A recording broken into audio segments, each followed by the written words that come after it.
but any cell phone call after 5 minutes, even the ones that have this lower emission, you get a 1 degree increase in brain temperature. And then it went on to say that it is addictive and created opiate-like responses in the double-blind study. So I'm just backing up.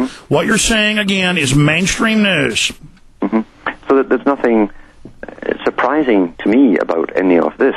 This is an agenda. People like Brzezinski, who was right in there with the NSA, published some of this stuff in his own books to do with controlling whole populations. And he said populations, not just individuals, and that this technology would be used. And prior to him in the 1950s, you find Lord Bertrand Russell, who also worked for MI5 and 6, publishing the same thing in his Impact of Science on Society book, where he mentioned that the techniques would be used that would bring whole populations to the conclusions and then have no idea that it was even being done to them. And he said, eventually we'll be able to convince absolutely anyone of anything. Now, I want to move forward from there historically, but let me digress. I wouldn't say you and I and many others are immune, but with any disease, with any program, with any, there's always immune roaches to certain poisons. There's always plants that are immune. There's always people throughout history that are immune or resistant to things. Why, going back about 8-9 years ago, I pretty much quit watching TV because it would irritate me, it would anger me. I knew stuff was going on there. I mean, why, just with the social programming, why did Alan Watt, or Alex Jones and millions of others, why are we at least resistant? Well, I think the precursor that set up the whole field for this to work for the elite was the inoculations. They were the initial precursors that set up the brain structure by attacking the brain. Now, in all weaponry, they go for the biggest kill for the buck, basically. In other words, as many people as possible, but not everyone. That's how all weapons generally work. And we find that there are people with different physiologies. And people who tend to have allergies, etc., can also divert toxins away from the brain that would normally be uptaken by the brain, and they'd be diverted elsewhere. So they end up having sometimes problems, stomach, gastric problems, lower bowel problems, stuff like that, where this stuff has been drawn to and has settled in, but it did not go to the brain. And I've found that with a lot of people who are really awake and have been most of their lives. I try to find the common denominators in them when I talk to them, and that is one thing that a lot of them have, are these what seem simple allergies, but pretty persistent allergies, but their brains are quite clear. But we also possibly can have slightly different wave patterns that at present are not under these microwave and ELF type frequencies. They might get round to that eventually. Well, I mean, you mentioned the first big insult before the mass programming begins at birth with the shots. When we were young, we didn't get as many shots or no shots, and I have seen that as a correlating factor. People in the country, I mean, here's an example. I've had a lot of medical doctors on about this. One of them, Dr. Eisenstein, has one of the biggest practices in Illinois. I mean, out of over 100,000 Amish in just a 3-county area, none of them have autism. None of them have any neurological problems. And then he did a study and looked at other studies around the country, in Pennsylvania and other places where you have Amish. They don't have it. It isn't there. But it's the same thing with Dr. Ewan Cameron and the mind control. When they would grab these children in these declassified tests, they would first, for 6 months, as you know, but for the listeners, electroshock them to wipe things out, to create that original insult as a place to then start building the new identity or the new wavelength. That's right. They did use a lot of children in the MK Ultra tests as well. It wasn't just adults, even though the movie, the CBC, covered it, actually whitewashed more than they should.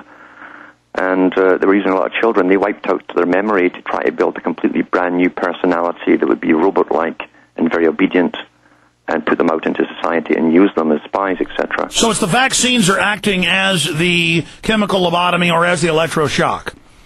No, there's no doubt about it. As I say, Kessler talked about these tests being done back in the 50s and 60s and under the auspices of the United Nations. And there are different groups who are doing, some of them, like the Soviets, were doing direct lobotomies, physical, mechanical lobotomies. They were also doing that in the United States under the guys who worked for the eugenics programs in the psychiatric institutions. And they were doing prefrontal lobotomies to thousands of troops that came back to the U.S.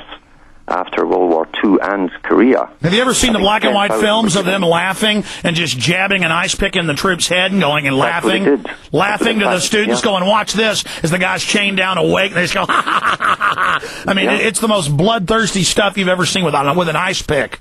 That's right, and even had traveling, they called them the mobile doctor, who did the lobotomies on behalf of the U.S. government, and he did it out of the back of his van.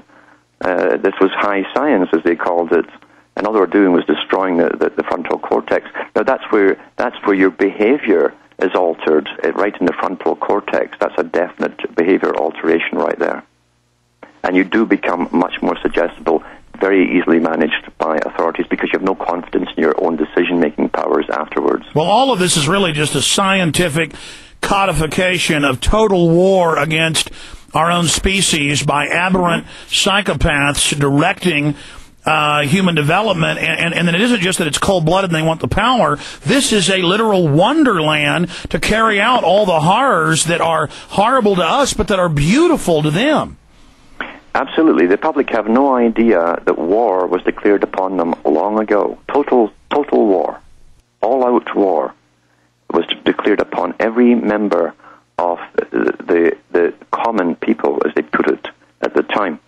The commoners, they were afraid would outbreed them and eventually overthrow them and take over. And they claimed that the world would be in darkness because we're all too stupid to make good and proper decisions. So therefore the idea was they'd have to eliminate the common types, the inferior types that had not made it up the Darwinian scale into success and monetary success and business success. They'd have to be eliminated. But of course, if they got wind of it, there could be an uprising, so they had to make a secret war. And it's not so secret today. It's out in the open under various guises that we must bring the population down one way or another. There's not enough food, and all of the various crises they're creating. Now, that again was part of the plan back in the early 1900s. Big international corporations were to be heavily funded to take over the entire food supply of the planet. That was part of the agenda.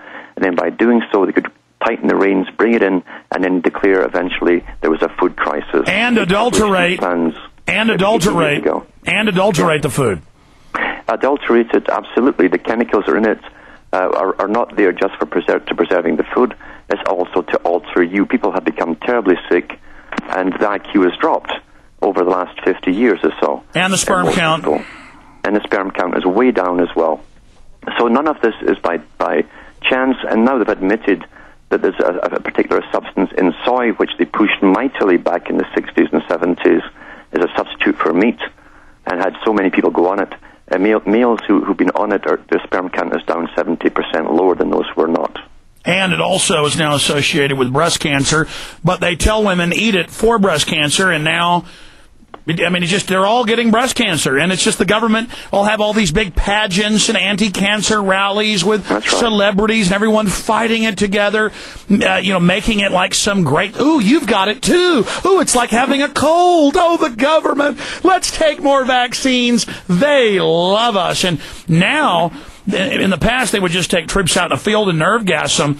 Now it's getting widespread, where I've been looking at the numbers, and then they're all calling me now going, yes, almost everybody's been in the military. When they hit about 45, they're getting the cancer now, even in families that never had cancer.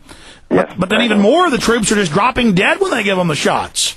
Mm-hmm. Yeah, and I've talked to some of them, too, and they phone me up when they come back, and they tell me they were given all kinds of medications, and they're not told what these medications were. They were told to open their mouths every morning. The sergeant comes along and pops these pills in their mouth, they make sure they swallow them too. And these are all tests they're doing on different sections of the military. I'm sure it's to affect their mind as well. They're trying to create this good killer robotic type soldier who will not suffer with flashbacks when he gets home. Well, the head memory. Well, the head futurist, Dr. Marshall at the Pentagon, said that in Wired magazine, as you know. That's right.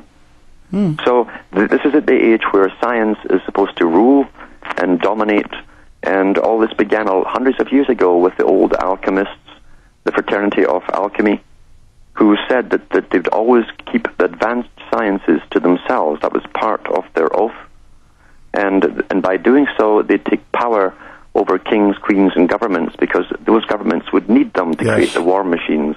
But ultimately, they would rule in what they called a logical manner, where the world would be run by the superior ones using logic. And to them, they say, logically, might makes right, survival of the fittest, social Darwinism, and they point blank say in their books and thousands of different footnotes, we are going to build a worldwide control grid. We're going to kill 90+% of you, and we're going to do it for the betterment of us. And to them, that's logical.